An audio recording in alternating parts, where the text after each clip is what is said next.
നവരാത്രിയൊക്കെ അല്ലേ, നമുക്ക് ബൊമ്മക്കുലു കാണാൻ പോയാലോ?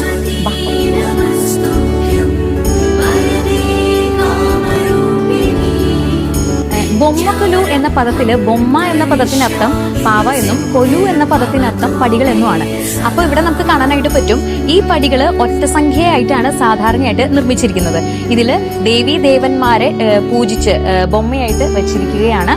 ഓരോ ദേവീ ദേവന്മാരുടെ അവരുടെ ആ ഒരു വലിപ്പത്തിനനുസരിച്ചായിരിക്കും ഇവിടെ ക്രമീകരിച്ചത്. നമ്മുടെ 18-ാം പടി, ശബരിമലയിലെ 18-ാം പടിയുടെ ചെറിയൊരു രൂപമാണ് ഈ കാണുന്നത്. ഓരോ ബൊമ്മക്കുലും നമുക്ക് ബുക്ക് ചെയ്യാവുന്നതാണ് കേട്ടോ. വിജയദശമി നാളില് അന്ന് കഴിഞ്ഞതിന് ശേഷമായിരിക്കും നമുക്കിത് വാങ്ങാൻ പറ്റും. അപ്പൊ പ്രീ ബുക്ക് ചെയ്ത് കഴിഞ്ഞ് കഴിഞ്ഞാൽ ഓരോ നമ്പറിനനുസരിച്ച് നമുക്കത് വാങ്ങാൻ പറ്റുന്നതായിരിക്കും.